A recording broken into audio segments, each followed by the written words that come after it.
dia a todos. Bom dia. Sejam bem-vindos ao Joana de Ângeles, encarnados e desencarnados. Vamos aproveitar mais essa manhãzinha de domingo, gostosa, com cara de chuva, né? Se Deus quiser que venha uma chuvinha aí. Para falarmos aqui sobre o Evangelho de Jesus. E aproveitando esse momento, fechando nossos olhos, entrando em sintonia com a espiritualidade da casa, com a equipe espiritual da casa, entrando em sintonia com os nossos próprios mentores espirituais, que no corre-corre do dia a dia não damos chance para eles nem falar um bom dia para a gente, né?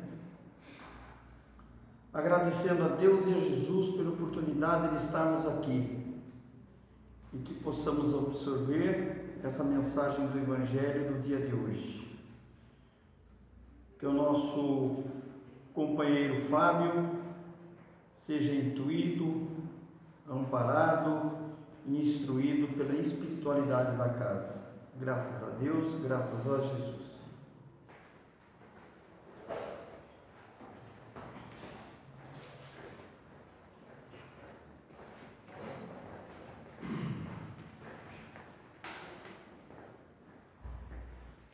Bom dia, gente. Bom dia,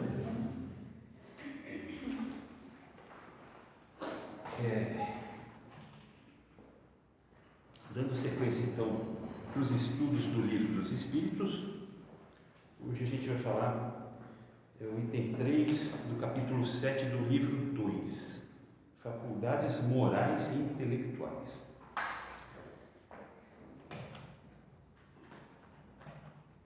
Questões 361 a 366. Muito bem. Então, esse item está dentro do capítulo 7, que trata do retorno à vida corporal, ou seja, da reencarnação, o espírito reencarnou, as questões implicadas com esse movimento. E aqui nós estamos tratando especificamente dessa seara das faculdades morais e intelectuais do indivíduo. Então, Kardec começa o estudo fazendo a seguinte pergunta: de onde vem para o homem as suas qualidades morais, boas ou más? Aí os espíritos respondem: são as do espírito que está nele encarnado. Quanto mais puro esse espírito, mais o homem é propenso ao bem. Bom, a gente que estuda a doutrina espírita hoje, essa pergunta parece até tanto assim, muito simples até. A gente hoje já tem uma compreensão bem aprofundada de que o espírito é a raiz das nossas características pessoais. É o espírito em que está radicada a essência da nossa personalidade, as nossas características pessoais, os nossos atributos morais e intelectuais são do espírito. Então a gente já sabe disso, né? A questão parece ser uma questão até muito simples. Agora, a gente precisa analisar isso daqui a partir da perspectiva de que esse livro foi feito na metade do século XIX. E naquela época, o eixo de compreensão das coisas relativas ao homem e sua constituição era diferente do que o eixo proposto pela doutrina espírita oferecia. Nós éramos, segundo o senso comum, um corpo animado por um espírito. Então, a partir daí, dessa concepção, muitas das características do espírito eram consideradas como sendo características do corpo. A inteligência era uma secreção cerebral. A própria vida era uma corrente elétrica gerada pelo cérebro.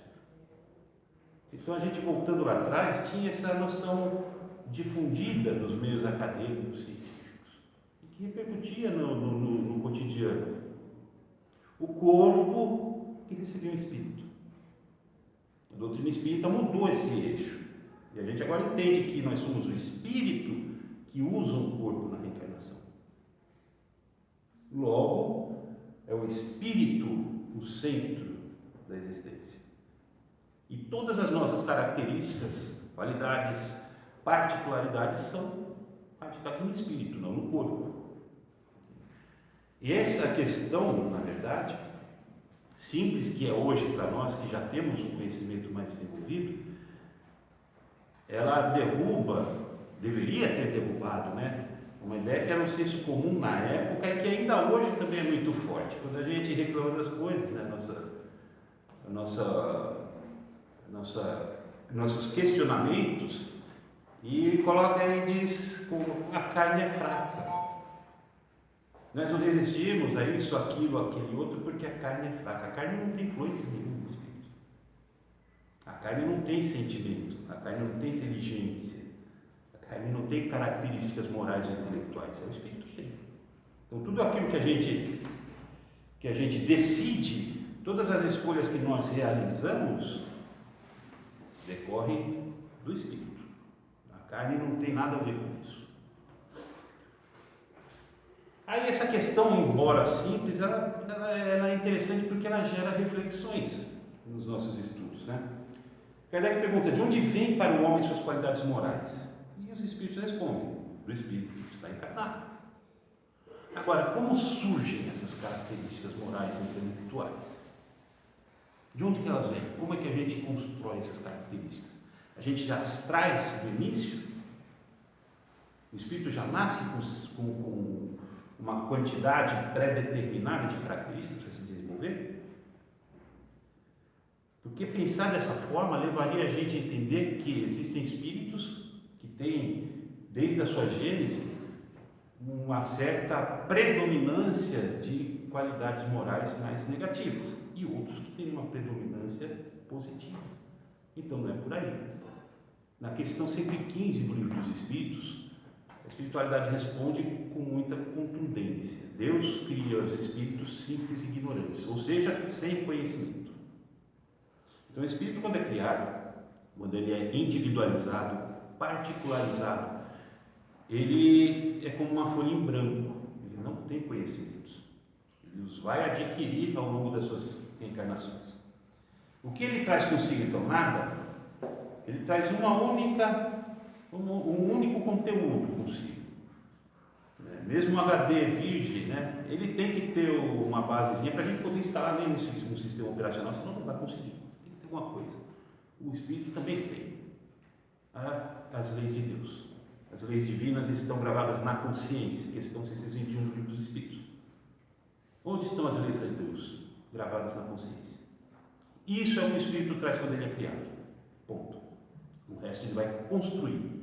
O resto ele vai desenvolver de acordo com as suas escolhas, de acordo com a sua vivência ao longo das reencarnações. Então essas qualidades morais, boas ou más, são construídas pelo homem nas suas reencarnações. Ele não as traz pré-adquiridas, ele as constrói.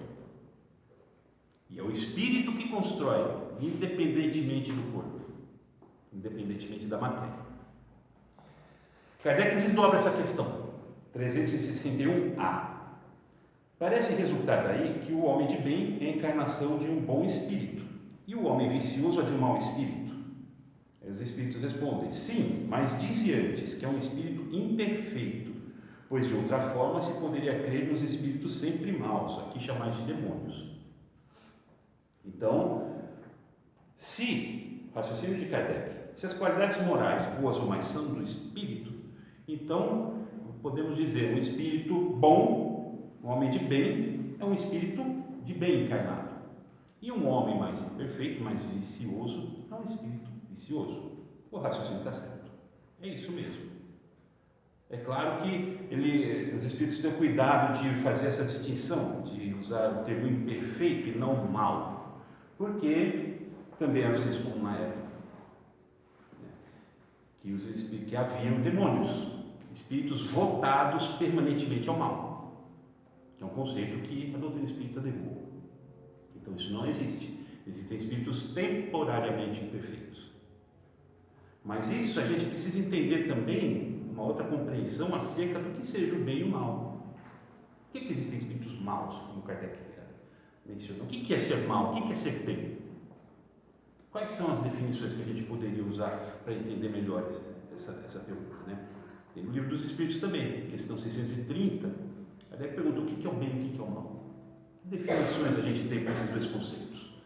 E os Espíritos respondem: o bem é tudo aquilo que aproxima o homem da lei de Deus. O mal é tudo aquilo que afasta o homem da lei de Deus. Então são conceitos que a gente precisa trabalhar de forma harmônica, de forma conectada, para poder ter a compreensão geral do assunto. Aliás, a gente não tem ideia de quando Kardec tratou desses assuntos ao longo da coletânea, da compilação dos temas. Kardec começou a estudar essas questões a partir de 1855. E o Livro dos Espíritos foi editado, publicado em 1857 na primeira edição. E a edição definitiva, que é essa daqui, foi publicada em 1860. Kardec deu ordem, ele organizou os assuntos, os tópicos, de forma clara e objetiva para que o estudo pudesse ser ordenado, pudesse ser um estudo logicamente encadeado. Agora, quando que ele recebeu esses temas, a gente não tem como saber. Né? Foram sendo desenvolvidos assim com atualidade nesses 2 anos. E mais 3 depois para rearranjar a segunda edição. Então, a gente tem que, embora a ordem esteja separada, mas a gente tem que fazer um estudo sempre multidirecional. Os assuntos são interpenetrados, porque, afinal de contas, tudo se trata do espírito. A gente não pode estudar uma parte desconsiderando outra. Então, a ideia é: o homem de bem, na verdade, é o homem que realiza a sua existência, suas encarnações, buscando aproximar-se sempre do cumprimento das leis de Deus. O homem mau, vamos dizer assim, usando a terminologia que os Espíritos nos oferece, que seria na verdade o imperfeito, é aquele que vive se afastando dessas leis de Deus. E aqui a gente tem uma série de leis, que as leis de Deus não são apenas aquelas que tratam da moral, do espírito. As leis terrenas, não a lei do homem, mas as leis que regem a matéria, também são leis de Deus, que foi Deus que escreveu. As leis de física são leis divinas, as leis da química são leis divinas, as leis biológicas são leis divinas. Foram criadas por Deus, não pelo homem. Então, todo esse conjunto de leis vai definir, de acordo com a nossa atuação, se nós estamos propensos ao bem ou se nós estamos caminhando em direção ao mal, de acordo com a definição do Livro dos Espíritos. A questão 362, Kardec desenvolve o tema, né, nesse enfoque aqui, né? Ele pergunta: qual o caráter dos indivíduos em que se encarnam os espíritos brejeiros e levianos? Então ele está desenvolvendo raciocínio. As qualidades morais estão aonde? No espírito. Está no espírito. Então, o homem de bem é um espírito de bem encarnado, o homem mau é um espírito mau encarnado. Sim. Qual o caráter dos indivíduos em que se encarnam os espíritos brejeiros e levianos? Então, olha, o espírito brejeiro e leviano encarnou. Esse homem, que natureza ele vai ter? Aí os espíritos vão responder: são estouvados, espertos e algumas vezes seres malfazejos. Ou seja, a alma, o homem encarnado, é o reflexo do que o espírito é. Parece uma questão simples também, parece uma questão muito óbvia, muito... Mas na verdade não é. Porque há muita gente que se engana ou que se faz enganar, né? Achando que bons espíritos, boas pessoas poderiam ser bons espíritos, quando na verdade esse bom é aparente e na verdade o espírito que anima aquela pessoa não é uma pessoa propensa ao bem. Daí também a gente fazendo esse estudo interdisciplinar, interconectado, né? A gente vai buscar lá no Evangelho, quando Jesus advertia e falava que reconhece-se fruto reconhece a árvore pelos seus frutos. Então não basta a aparência de bom, é preciso que haja uma vivência efetiva, tendente às leis divinas. É isso que caracteriza alguém de bem, não a sua aparência simples. Mas um mundo que vive de aparências, né? A gente está vendo o que está acontecendo hoje. Muita gente faz enganar os outros pela sua aparência e muita gente crê nas aparências. Então, isso é uma casca de banana evolutiva, é algo que nos retarda o progresso. Questão 363. Kardec vai perguntar então: os espíritos têm paixões estranhas à humanidade? Ou seja, nós encarnados temos um conjunto de paixões que nos animam, daqui da Terra. Aí Kardec pergunta, bom, os espíritos não encarnados, eles têm outro tipo de paixões que não existem na Terra? Os espíritos respondem, não. Se assim fosse, vós também as teríeis. Ou seja, são as mesmas. Não existe diferença. Não existe distinção. O que nos tenta aqui, vai nos tentar lá. O que nos inflama a paixão aqui, vai nos inflamar a paixão lá também, no plano espiritual. Então, é exatamente o mesmo conjunto de circunstâncias que vai envolver o espírito, seja desencarnado ou encarnado, no seu desenvolvimento. Aí a questão 364 é outra questão interessante também, porque a gente vai buscar isso primeiro lá atrás, né, dentro do contexto da época do Livro dos Espíritos.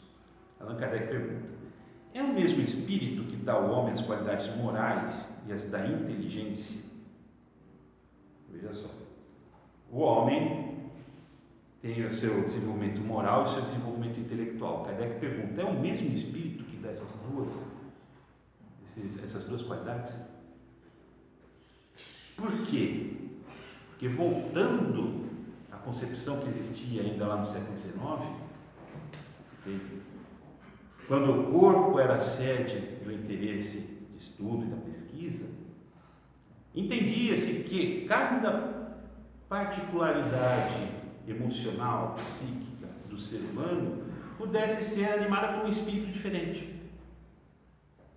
Daí que vem aquela expressão que hoje já não se usa mais porque as pessoas estão desprezando o nosso idioma pátrio, né? Estão tendendo a vulgarizar tudo, mas falava-se muito, fulano é um ser espirituoso. Era nesse sentido.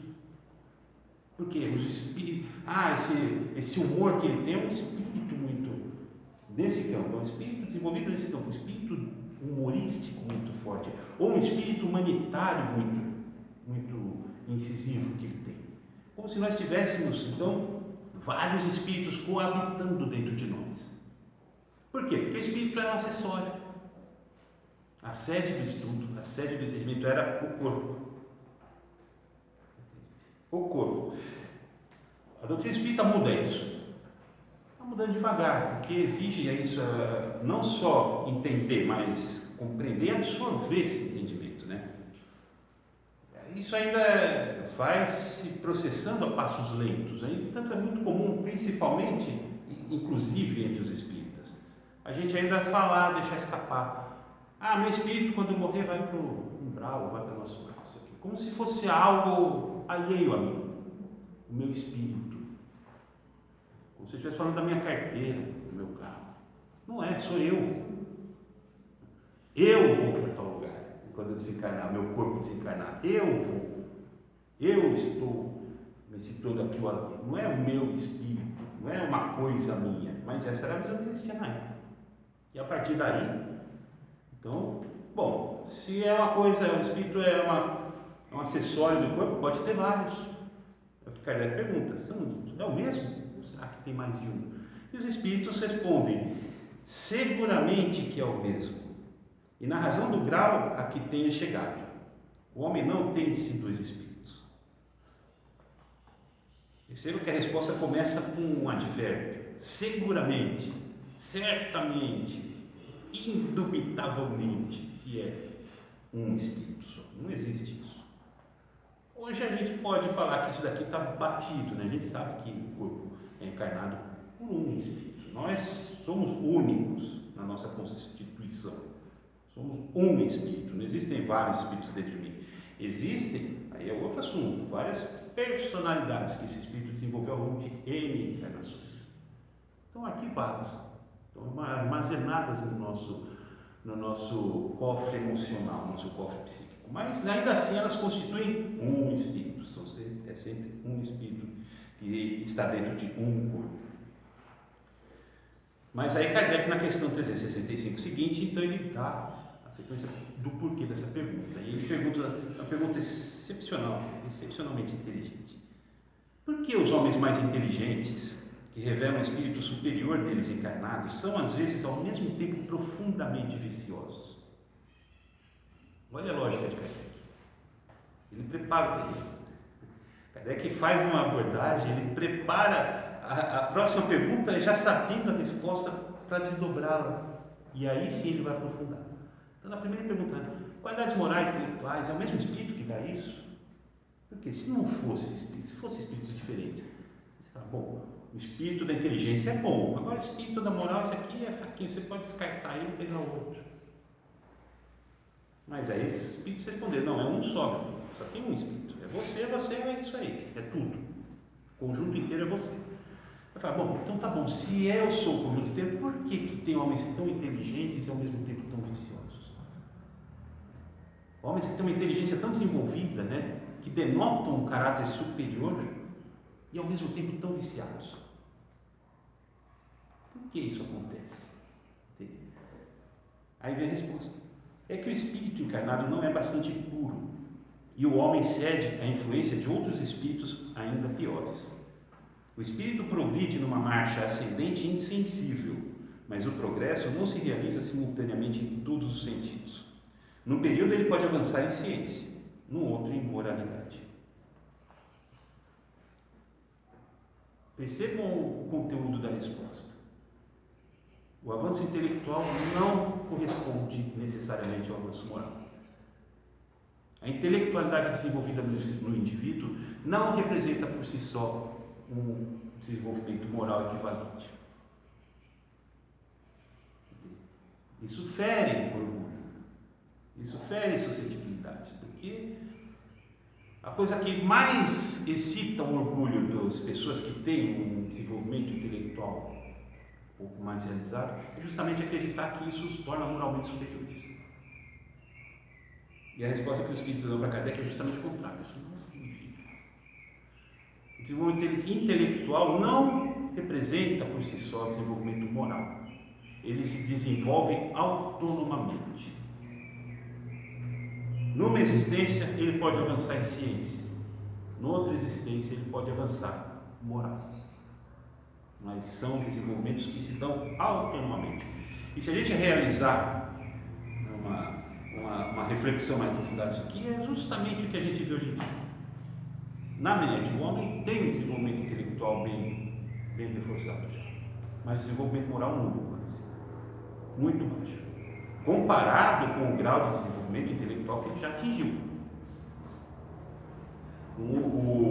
Uma criatura que já consegue lançar uma sonda em Marte, que já conseguiu pousar na Lua, que consegue descobrir uma vacina para tratar uma epidemia em menos de um ano, que consegue fazer transplantes e que consegue hoje criar órgãos artificiais, impressoras 3D para fazer cirurgias para salvar vidas, é uma criatura intelectualmente já desenvolvida, bem desenvolvida. Moralmente, a gente ainda está numa mixórdia. A gente vê o que é o mundo. O mundo é um reflexo não só do desenvolvimento intelectual, mas também do desenvolvimento moral. Um mundo turbulento, conflituoso, um mundo miserável, mesmo em termos morais. Né? É inadmissível que tenha tanta gente passando fome ainda hoje em dia, em pleno século XXI. Sim.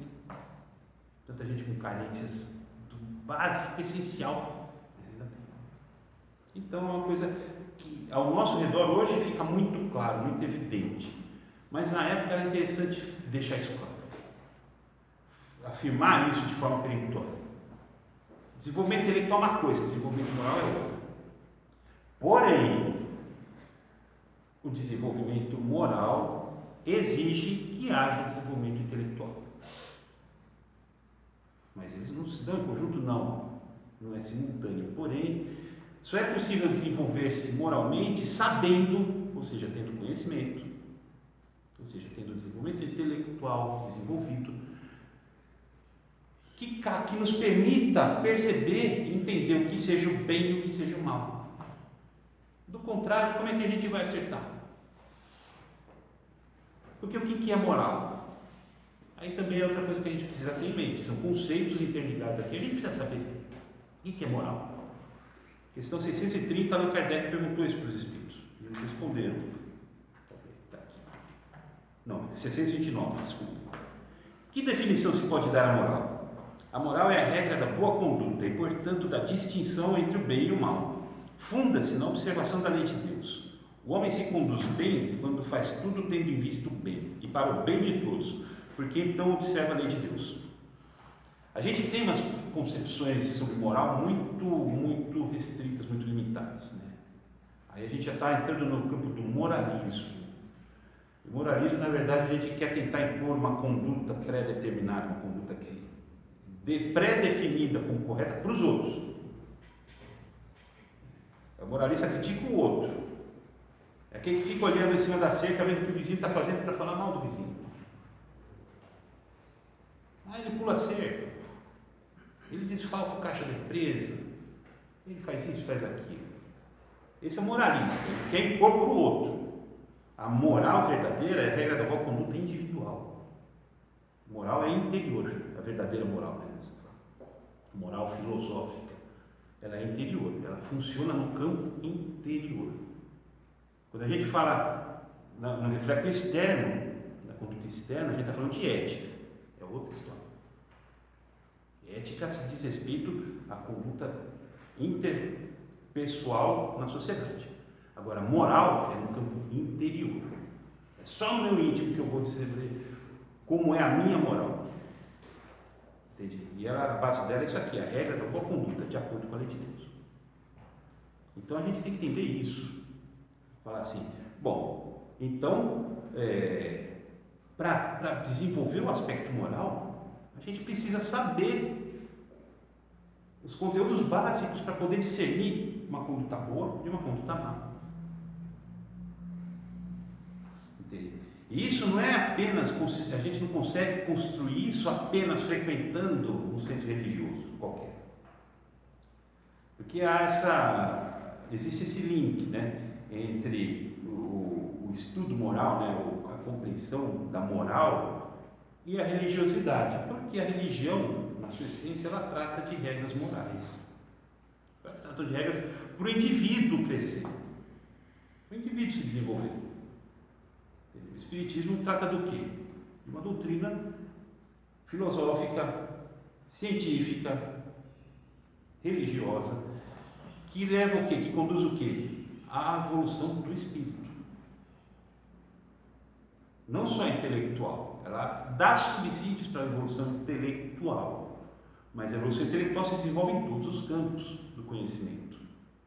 Na ciência, na matemática, na literatura, em tudo que é campo de conhecimento humano. Agora, no campo moral, a base é uma só. Como Allan Kardec que deixou bem claro no prefácio do livro O Espiritismo em sua mais simples acepção. É o Evangelho de Cristo. E os Espíritos reforçam isso na questão 625, quando dizem que o modelo ideal para o homem mirar-se no seu projeto evolutivo é Jesus. Guia e modelo. Guia porque nos conduz e modelo porque é o molde no qual a gente deve se adequar. Então fica muito claro entender isso. Agora a gente tem que conhecer. Então, sem intelecto não há moral. Agora, desenvolver o intelecto não significa necessariamente desenvolver a moral. E isso que a gente tem que ter em mente. Essa distinção que a gente tem que ter em mente. Não adianta se desenvolver intelectualmente e falar, gabar-se disso achando que conseguiu um grande progresso, porque não conseguiu. Na verdade, os cientistas que criaram a bomba atômica eram extremamente inteligentes. Os cientistas que criaram os fornos crematórios na Alemanha eram extremamente inteligentes. Os gestores que criaram os planos de eliminação, a solução final na Alemanha, extremamente inteligentes. Logística, sabiam de tudo. Entende? O resultado a gente sabe. Não precisa nem medir de juízo de valor em cima disso, porque é uma coisa que é de ciência comum. E aí a questão 366 que fecha esse tópico. Que pensar da opinião segundo a qual as diferentes faculdades intelectuais e morais do homem seriam produto de outros tantos espíritos diversos nele encarnados, tendo cada qual uma aptidão especial. Aí ele volta naquela mesma anterior, né? É mais de um espírito que anima o homem, rechaçou. Falou, não tem isso, seguramente é falso, é um só. Aí ele fala, bom, então o que pensar de quem acha disso? O que pensar dessa teoria? Que era uma teoria comum na época. Hoje já não é mais, já está superado, mas era uma teoria comum na época. E aí os espíritos reconhecem. Olha, refletindo-se a respeito, se reconhece que é uma teoria absurda. O espírito deve ter todas as aptidões. Para poder progredir, necessita de uma vontade única. Se o homem fosse uma amálgama de espíritos, essa vontade não existiria, ele não teria individualidade, pois na sua morte todos esses espíritos seriam como um bando de pássaros escapados de uma gaiola. O homem se queixa muitas vezes de não compreender algumas coisas, mas é curioso ver-se como ele multiplica as dificuldades quando tem em mãos uma explicação muito simples e natural.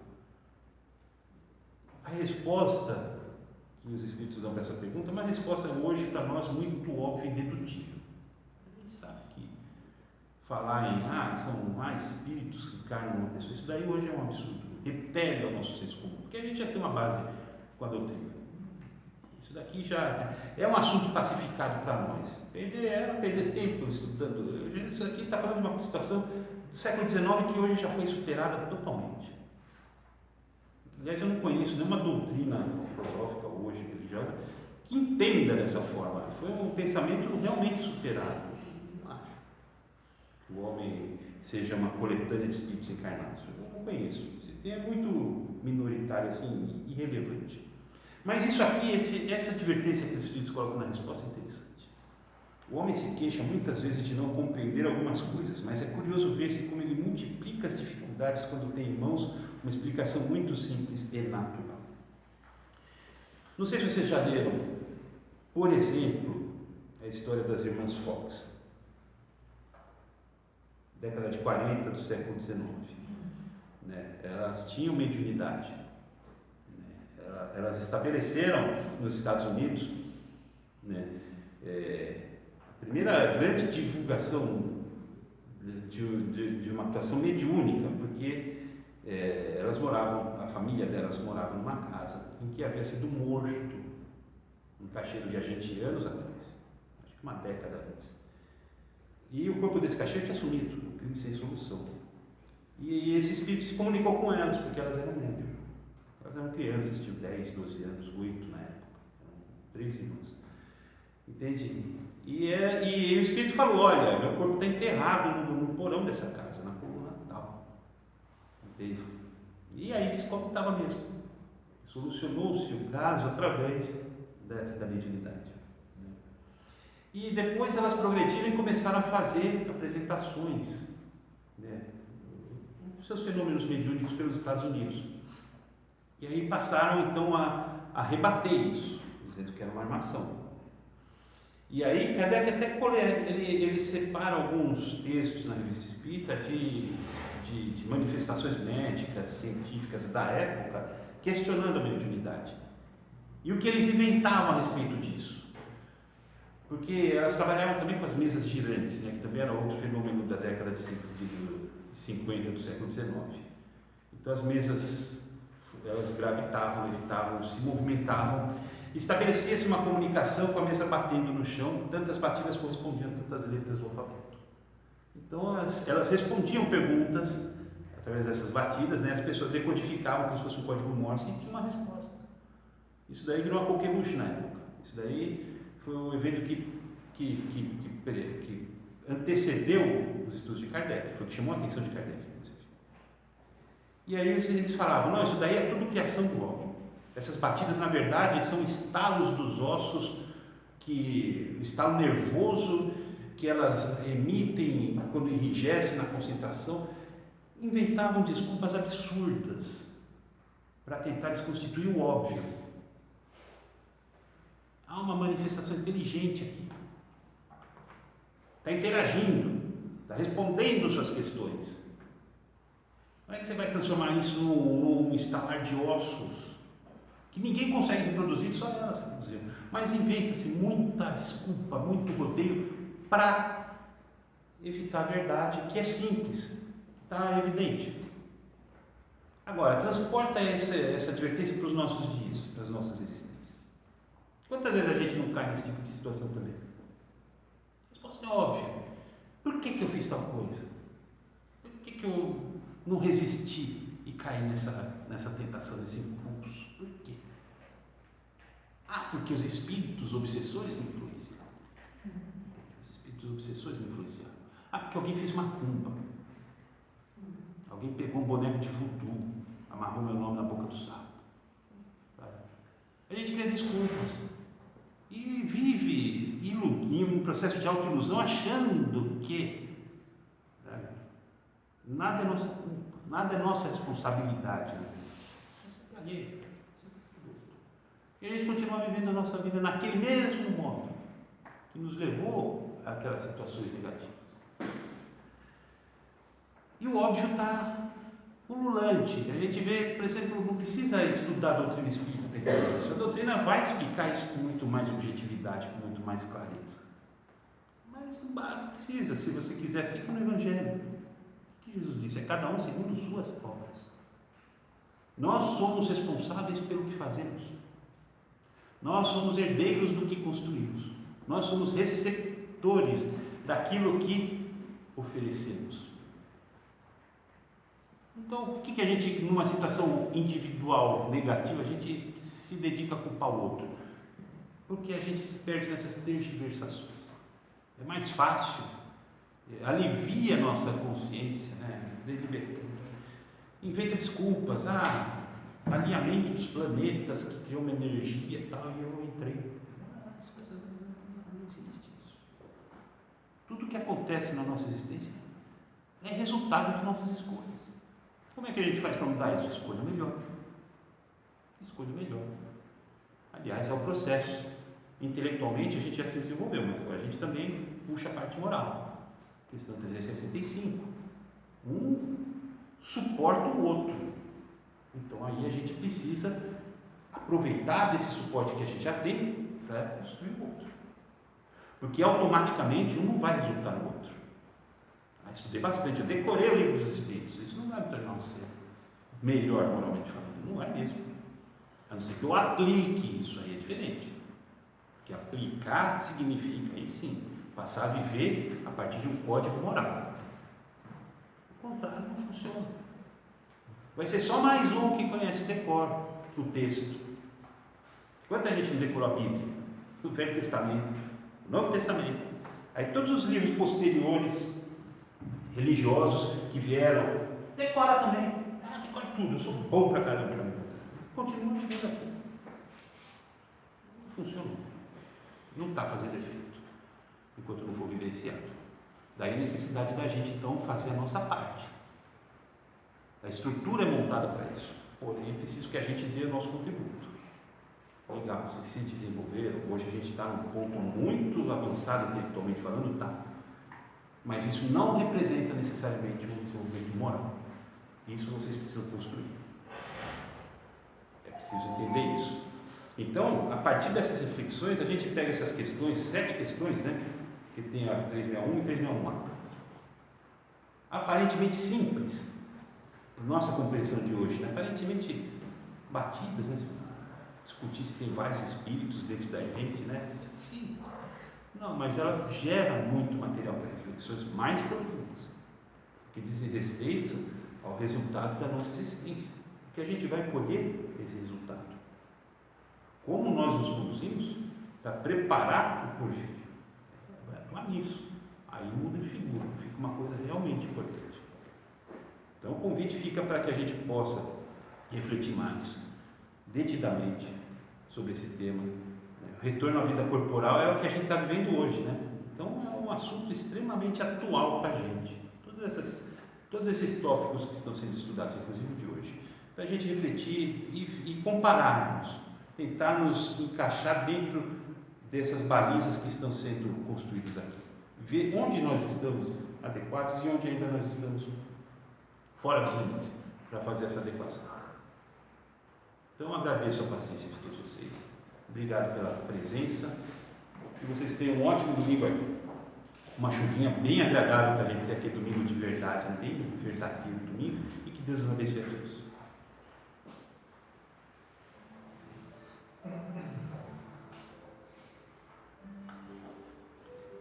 E agora a gente não eleva o nosso pensamento com muita gratidão, com muita alegria pela oportunidade de estarmos aqui hoje reunidos para mais uma manhã de estudos, mais uma manhã de reflexões e meditações sobre o Evangelho do Cristo, à luz da doutrina espírita formatada por Allan Kardec.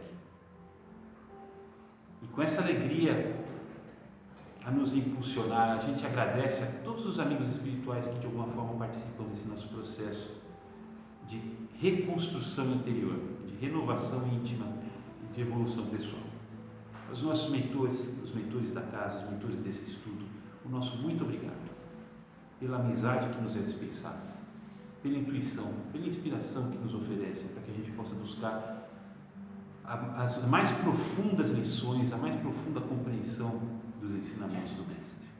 Nosso muito obrigado, nosso profundo reconhecimento a todos esses amigos, a toda essa espiritualidade amiga. E levando mais pensamento, a gente vai buscar aquele que é a razão pela qual estamos aqui hoje reunidos.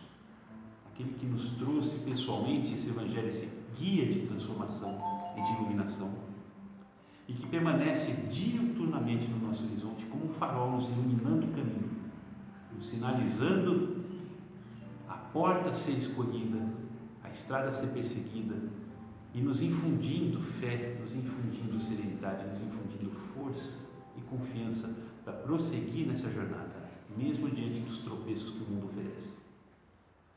E a Ti, Mestre Jesus Cristo, nosso irmão maior, o nosso profundo obrigado por mais essa manhã de estudos e por todo o Seu amor, por toda a Sua paz, por toda a Sua misericórdia que nos é derramada.